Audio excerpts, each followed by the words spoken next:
Summer vacations in the 1970s meant something entirely different for black kids across America. While television showed mainstream summers filled with beach houses and country club pools, black children were creating their own unforgettable memories in neighborhoods where community, creativity, and cultural pride turned ordinary days into extraordinary adventures.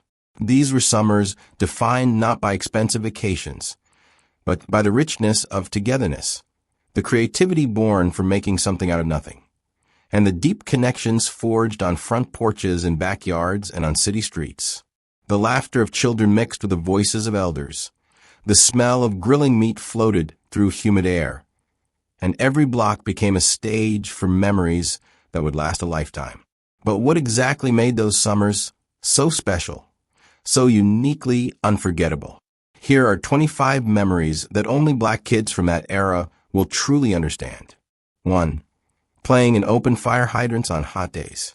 When the summer heat became unbearable in black neighborhoods during the 1970s, fire hydrants became the community pool.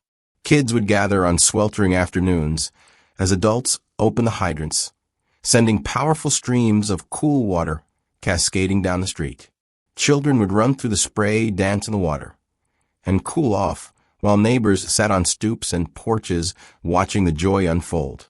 The sound of rushing water mixed with squeals of delight created a soundtrack that defined summer in the city. Older kids would hold cardboard or tin cans to redirect the spray, creating makeshift fountains that drenched everyone in range. These moments were not just about staying cool. They represented the creativity and resourcefulness of black communities who made do with what they had and transformed limitations into celebrations. While some neighborhoods had access to swimming pools, many black communities faced segregation or lacked public facilities altogether. Fire hydrants became symbols of resilience and ingenuity, turning a basic city resource into a source of summer joy and connection.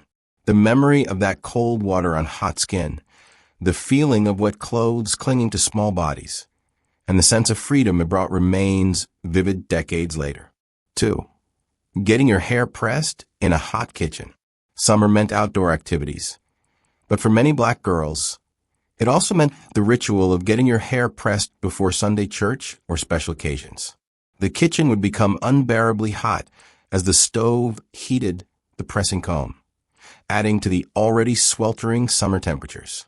You would sit between your mother's or grandmother's knees, head tilted, as she carefully applied bergamot or Royal Crown hair grease before running that hot comb through each section. The smell of heated hair grease mixed with the faint scent of singed hair became deeply familiar, and you learned to sit perfectly still to avoid getting your ear burned. This was not just a beauty routine. It was a bonding ritual passed down through generations, a time when black women shared stories, gave advice, and reinforced family connections. Your mother or grandmother would talk about her own childhood while working on your hair, creating an oral history that accompanied the physical transformation. Despite the heat and discomfort, these moments taught patience, the value of presentation, and the importance of taking pride in your appearance. The trust required to sit still while someone wielded a hot iron near your scalp created a special intimacy that many black women still remember with deep fondness. 3. Running to the ice cream truck every single day. The sound of the entertainer, or turkey in the straw, chiming from blocks away, would send black kids running. The ice cream truck was more than just a vendor. It was an event that brought the entire neighborhood's children together. Kids would race inside to beg their parents or grandparents for quarters and dimes, then sprint barefoot down hot sidewalks to catch the truck before it turned the corner. The choices seemed endless. Push UPS, bomb pops, drumsticks with a chocolate surprise at the bottom, strawberry shortcake bars, or those character popsicles with the gumball eyes that never quite looked like the picture. But the ice cream truck represented something deeper than frozen treats. It was one of the few commercial experiences that came directly into black neighborhoods, treating children with the same selection and prices as anywhere else. The daily ritual of waiting for that musical jingle, the negotiation over which treat to choose, and the immediate consumption before it melted in the summer heat created a sense of normalcy and childhood magic. for many families watching their budgets. That daily ice cream was a small luxury that parents worked hard to provide, knowing these simple joys mattered just as much as any expensive vacation. 4. Attending weekend fish fries in someone's backyard.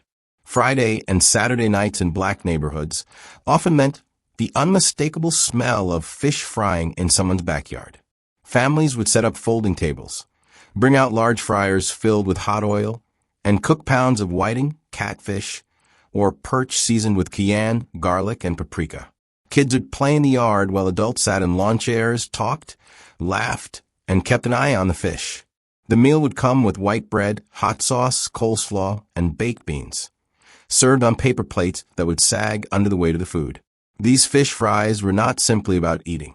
They were community gatherings that reinforced neighborhood bonds and provided affordable entertainment when money was tight.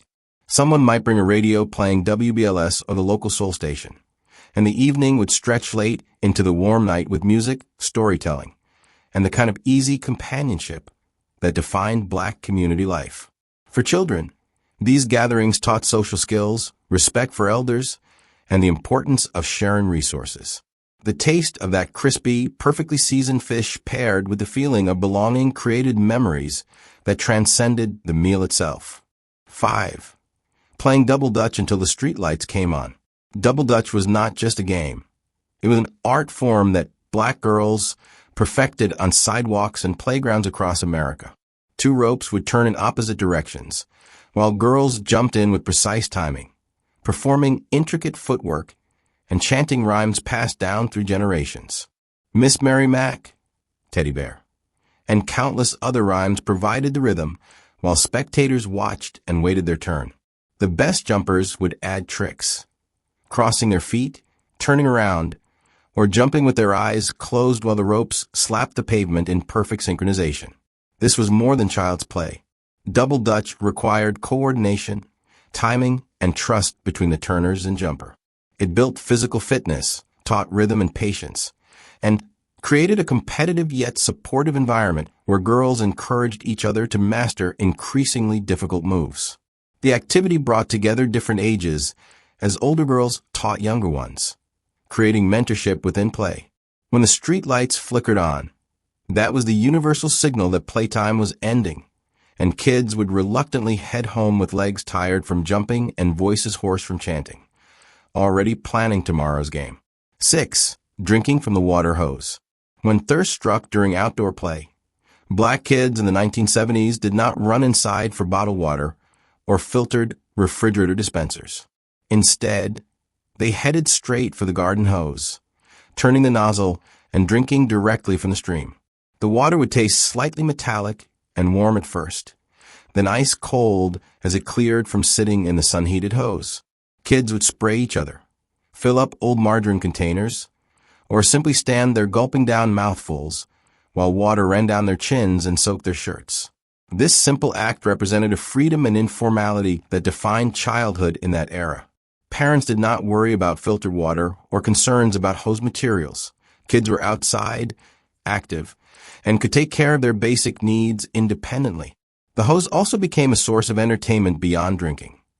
Kids would create rainbows in the spray, water plants for their grandmothers, or cool down their feet on hot concrete.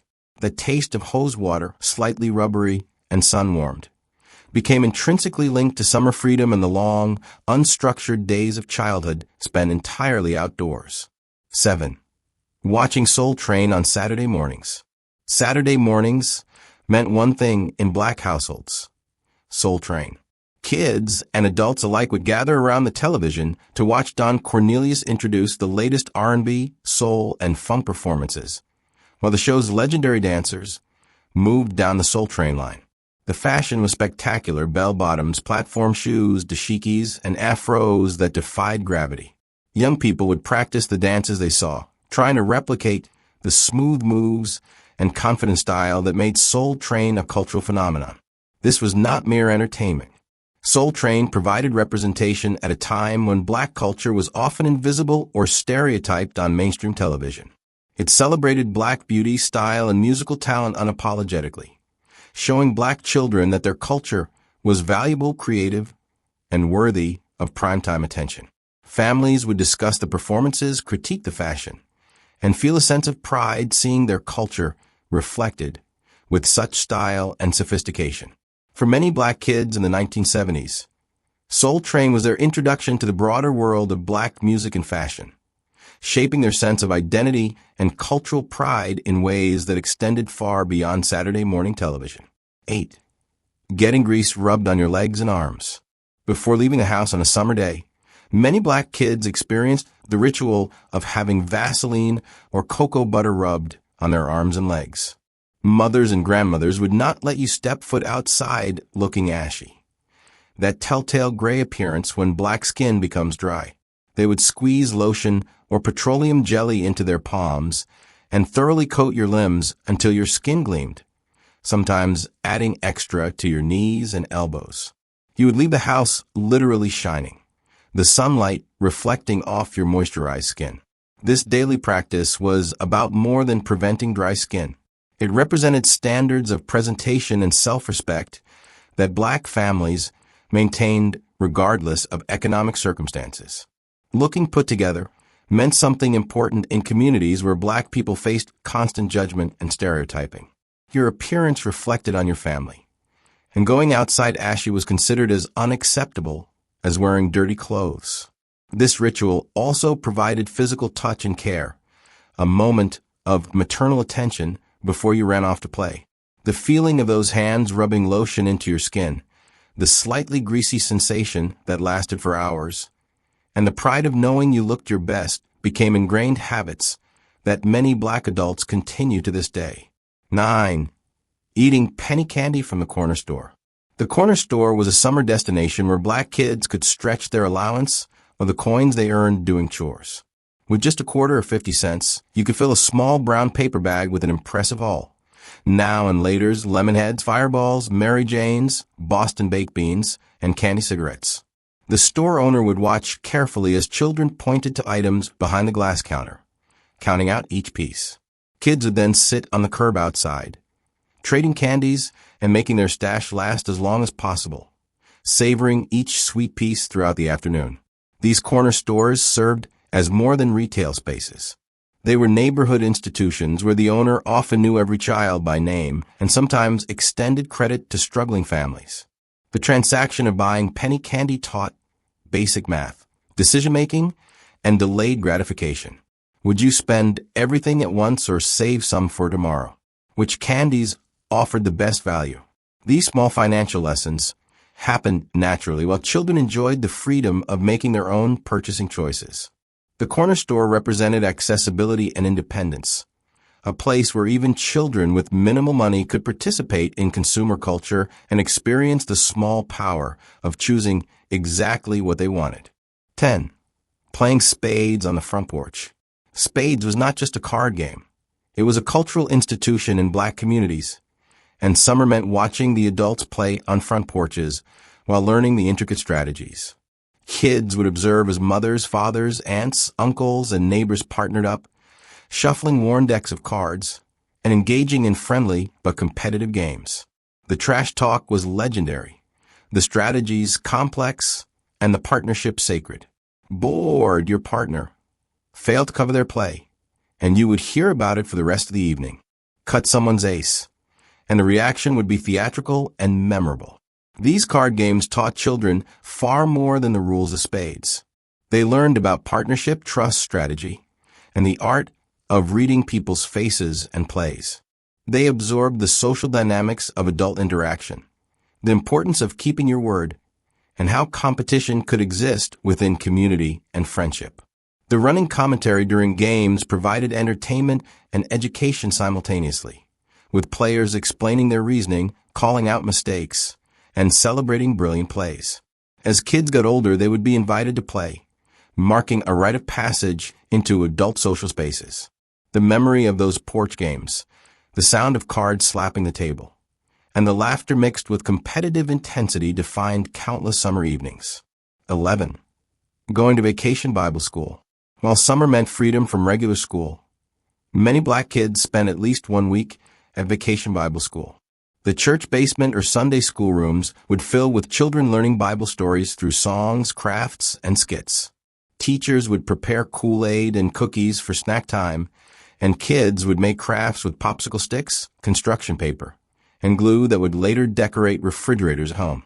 The program typically ended with a performance for parents where children would recite Bible verses, sing songs, and show off what they had learned during the week. Vacation Bible School served multiple purposes in Black communities. It provided free childcare for working parents, kept kids engaged in structured activities, and reinforced moral and spiritual lessons during the unstructured summer months. The church remained a central institution in Black life, and VBS strengthened connections between families and their faith community. Children formed friendships, learned from positive adult role models, and participated in age-appropriate religious education. For many Black families, the church provided stability, support, and a sense of belonging that extended beyond Sunday services. That week of Vacation Bible School, with its predictable schedule and nurturing environment, became a cherished part of summer that combined fun with faith and community. 12. Eating watermelon on the front steps. Summer and watermelon were inseparable in Black neighborhoods during the 1970s. Someone's grandfather or uncle would bring home a huge watermelon, ice it down in a cooler, and then cut it into thick slices on the front porch or steps. Kids would sit in a row, faces buried in the sweet, cold fruit, juice dripping down their chins and arms. Watermelon seed spitting contests would inevitably break out, with kids seeing who could spit seeds the farthest into the yard. The combination of cold sweetness on a hot day, the informality of eating outdoors, and the shared pleasure made it a perfect summer food. Yet watermelon carried complicated cultural weight. The fruit had been used in racist imagery to demean and stereotype Black people, turning a simple summer fruit into a loaded symbol. Despite this, Black families refused to abandon their genuine enjoyment of watermelon, reclaiming it as part of their cultural experience without shame. Sitting on those front steps eating watermelon became an act of simple pleasure that rejected stereotypes to the reality of everyday life. The sticky sweetness, the ritual of spitting seeds, and the unpretentious joy of a cheap, refreshing treat on a hot day mattered more than any racist caricature. These moments taught children that their authentic experiences mattered more than others' prejudiced perceptions. 13. Listening to slow jams on Quiet Storm radio. As evening settled over Black neighborhoods, many households would tune into Quiet Storm programming on their local R&B station. The deep, smooth voice of the radio DJ would introduce songs by the Isley Brothers, Marvin Gaye, Al Green, and Teddy Pendergrass. Even kids who were supposed to be in bed would listen through cracked bedroom doors as these romantic ballads floated through the house. The music provided a sophisticated soundtrack to summer nights, teaching young people about love, longing, and the emotional depth that R&B could express. This musical tradition did more than provide entertainment. Quiet Storm represented a specifically Black radio format that acknowledged adult sensuality and emotional complexity. For children listening, it offered an early education in the language of love and relationships, learning through music what romance looked and sounded like. The format also reinforced the importance of music in Black culture, showing how songs could express feelings that everyday conversation might not capture. Parents and older siblings would sing along, sharing their connection to particular songs and artists, creating a musical legacy that passed from generation to generation.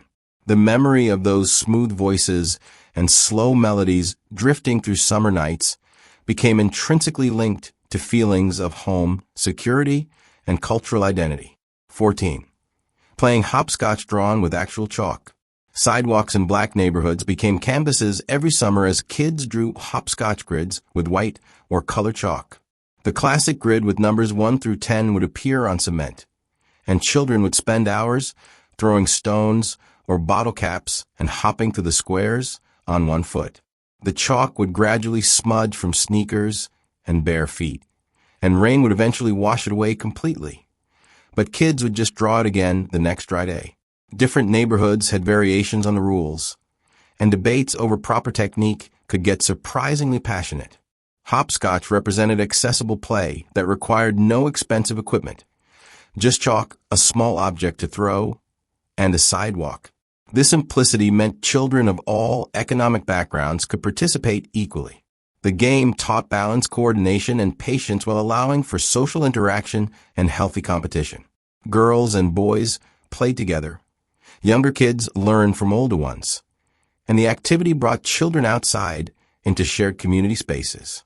The act of drawing the grid itself became part of the game's appeal, allowing children to claim temporary ownership of public space and create their own play areas. Those chalk-drawn grids, fading in the summer sun, marked territory where childhood joy took precedence over everything else. 15. Getting sent to the store with a handwritten list. "Run to the store for me" was a common request in Black households during the summer. A parent or grandparent would hand you a handwritten list, usually on a piece of torn notebook paper or the back of an envelope, along with exact change or a few dollar bills. The list might include items like a loaf of bread, a pack of hot dogs, a can of beans, cigarettes for your father, or the specific brand of hair grease your mother needed.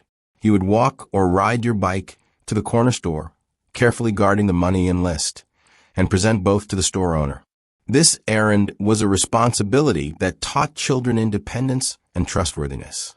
You had to read the list correctly, handle money accurately, and bring back the right items with the correct change.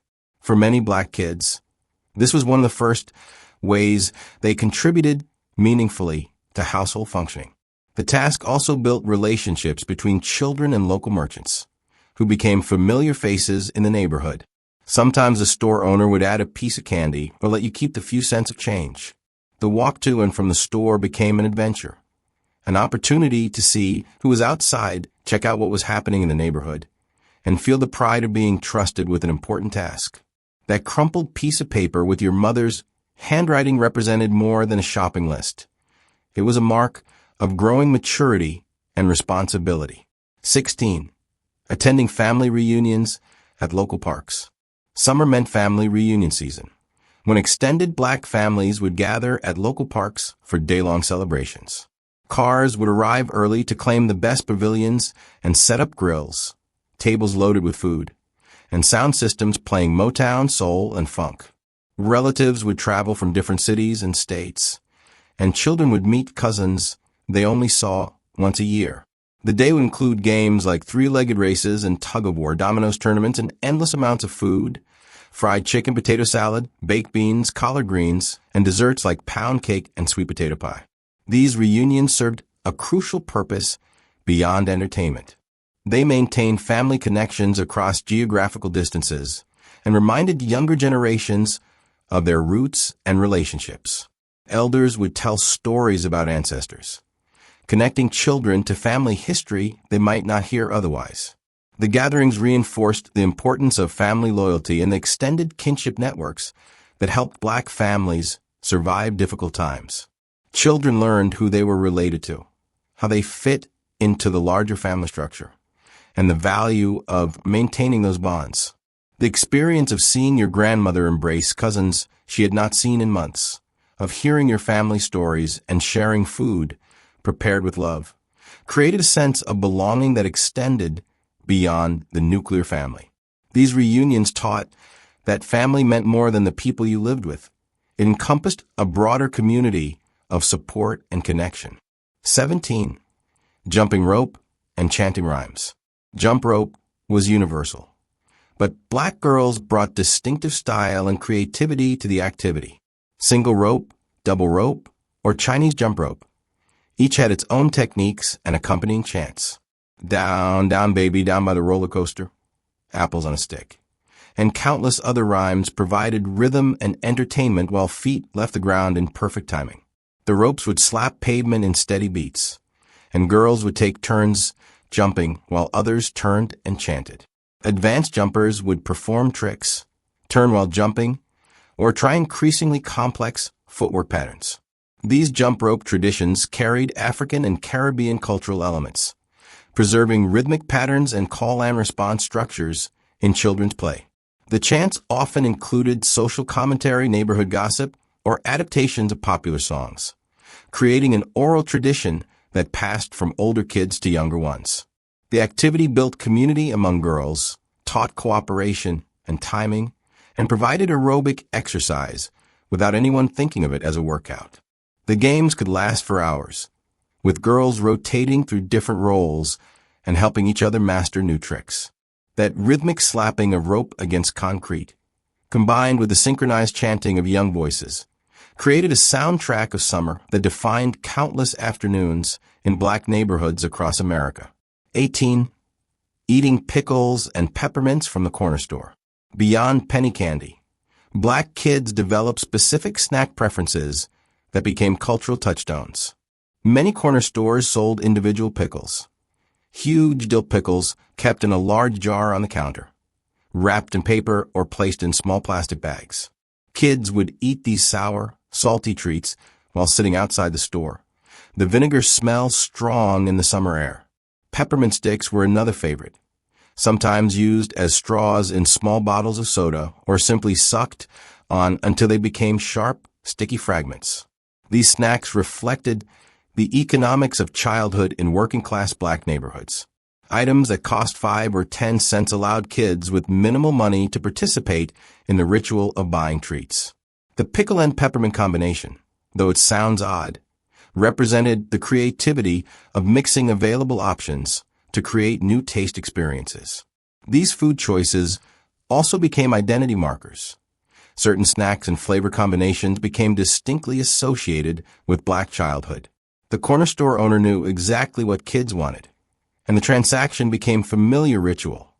"Let me get pickle," or "give me 2 peppermint sticks," said with the confidence of someone making a well-practiced purchase. These simple treats, consumed on hot summer days, carried flavors that would forever be associated with childhood freedom and neighborhood belonging. 19. Watching Sunday afternoon kung fu movies. Sunday afternoons often meant martial arts movies on local television stations. Black kids would gather around TVs to watch dubbed Chinese kung fu films featuring stars like Bruce Lee and Gordon Liu. The dubbing was often hilariously mismatched with the actors' lip movements, and the plots were straightforward. A hero learning martial arts to avenge a wrong or defend their village. Kids would immediately try to replicate the moves they saw, practicing kicks and punches in living rooms until parents told them to take it outside. The black community's embrace of kung fu films reflected something deeper than entertainment. These movies featured people of color as heroes, masters, and complex characters at a time when Hollywood rarely offered such representation. The themes of discipline, respect for teachers, and using skill to overcome stronger opponents resonated with black experiences. Martial arts themselves became popular in black neighborhoods, with many kids begging parents to sign them up for karate or kung fu classes. The films taught that physical discipline and mental focus could transform someone from weak to powerful, a message that held particular meaning for black youth facing systemic challenges. Those Sunday afternoon movies provided heroes who looked different from white cowboys and detectives, offering alternative models of strength, honor, and justice that black children could admire and emulate. 20. Going to the public pool on hot days. For black kids lucky enough to have access to public pools, access that was far from universal due to segregation and the closure of many pools rather than integrate them. Swimming was a summer highlight. The pool would be packed with neighborhood children, the smell of chlorine mixing with sunscreen and concession stand food. Kids would wait for adult swim periods to end, then rush back into the water, playing Marco Polo, practicing handstands, and diving for rings on the pool floor. The snack bar sold candy, chips, and cold drinks that tasted especially good after hours in the water. However, the history of public pools in black communities was fraught with racism and inequality. Many communities lost pool access entirely when integration became law, as white politicians chose to close facilities rather than share them. Where pools remained open, black families often faced hostility or found themselves restricted to certain days or times. Despite these challenges, black families who accessed public pools created joyful memories, teaching their children to swim and providing free summer entertainment. The pool represented both leisure and a hard-won civil rights victory, making those summer swimming days about more than just cooling off. They represented the ongoing fight for equal access to public resources and the determination of black families to claim every opportunity for their children's joy and development. 21. Sitting on porches and watching neighborhood life. Front porches served as living rooms during summer months in black neighborhoods. Kids would sit on steps eating popsicles or drinking Kool-Aid while adults occupied chairs and watched the street. Neighbors would call greetings to each other, comment on who was walking by, and keep a collective eye on all the children playing. The porch became a stage for observing neighborhood dynamics: who was dating whom, which kids were getting in trouble, whose car was broken down, and all the small dramas that made up community life. This porch culture represented a distinctly black approach to community living. It was informal neighborhood watch, social connection, and entertainment all in one. Elders would share wisdom, tell stories, and provide supervision without hovering over children directly. Kids learned social skills by watching adult interactions and listening to conversations. The porch was where news traveled, where problems got discussed, and where community bonds strengthened. Unlike suburban homes, where families retreated behind closed doors, porch culture kept families visible and connected to neighborhood life. The practice reflected values of collectivity and mutual support, teaching children that they were part of something larger than their individual households. Those hours spent on porches, watching the world go by, while feeling the safety of adult presence nearby, created a sense of belonging and community that shaped childhood experiences fundamentally. 22. Eating Kool-Aid pickles and freezing Kool-Aid in ice trays. Black kids in the 1970s found creative ways to stretch limited resources into treats. Kool-Aid pickles. Pickles soaked in Kool-Aid until they turned bright colors and developed a sweet-sour flavor, became a regional delicacy, particularly in the South. Even more common was freezing Kool-Aid in ice cube trays or small paper cups with toothpicks as handles, creating homemade frozen treats that cost almost nothing. These improvised popsicles would be bright red, purple, or orange, and kids would suck on them until their tongues turned vibrant colors.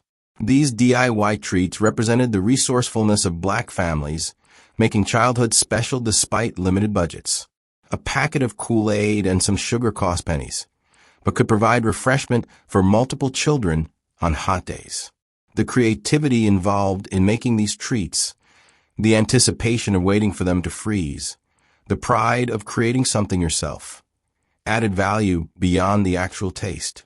Mothers and grandmothers who made these frozen Kool-Aid treats were showing love through ingenuity, ensuring their children had cold, sweet treats even when store-bought popsicles were not affordable. These experiences taught kids that lack of money did not mean lack of enjoyment, and that creativity could turn simple ingredients into something special. The bright stains on tongues and lips became badges of summer fun that money could not buy. 23. Playing kickball in the street. Empty streets became kickball diamonds in black neighborhoods throughout the 1970s. Kids would use manhole covers as bases, with home plate often marked by someone's abandoned jacket or a flattened cardboard box. The red rubber playground ball would roll down the street, and children would take turns kicking it as hard as possible while others fielded. Cars approaching would prompt everyone to yell "car" and scramble to the sidewalk, resuming the game once it passed. Disputes over whether someone was safe or out could get heated, requiring negotiation and compromise. These street games taught children to create play spaces from whatever was available. With no access to baseball diamonds or organized leagues, kids made their own rules, chose their own teams, and settled their own disputes. The games brought together different ages and skill levels, with older kids mentoring younger ones, and everyone adjusting rules to keep things fair. The street itself became valuable community space, temporarily claimed for children's use. Neighbors understood this and drove slowly, accepting that streets served multiple purposes beyond vehicle traffic. Playing kickball in the street represented childhood autonomy, the ability to organize recreation without adult intervention, and the kind of unstructured play that built social skills, physical coordination, and neighborhood bonds that organized sports could never replicate. 24. Going to tent revivals and outdoor church services. Summer meant revival season in many black communities. Churches would set up tents or hold services in parks, conducting multi-day revival meetings with powerful preaching, fervent singing, and calls for spiritual renewal. Kids would attend with their families, wearing their good clothes despite the heat, sitting through services that could last for hours. The preaching would be passionate, with preachers wiping sweat from their brows while delivering sermons that moved people to shout, cry, and testify. The choir would sing with such intensity that everyone felt the spirit, and the community would gather afterward to share food and fellowship. These revivals served multiple functions in black communities. They provided spiritual renewal, community bonding, and entertainment during summer months. The outdoor setting made services accessible to more people, and the extended format allowed for deeper emotional and spiritual experiences than typical Sunday services. Children learned about faith, witnessed adult emotional expression, and understood the central role that church played in black life. The revivals also taught about perseverance. Sitting through long services in heat taught patience and respect for tradition. The combination of powerful music, emotionally charged preaching, and communal celebration created experiences that shaped religious identity and reinforced the importance of faith in navigating life's challenges. Those summer revivals, with their intensity and passion, left impressions that lasted far beyond the tent coming down. 25. Ending summer with Labor Day block parties. As summer drew to a close, many black neighborhoods would organize Labor Day block parties as a final celebration before school started. Streets would be blocked off, grills would line the block, and someone would set up speakers playing James Brown, Parliament, and Earth, Wind, and Fire. Kids would ride bikes and skates in the car-free street, while adults danced, ate, and celebrated the end of summer.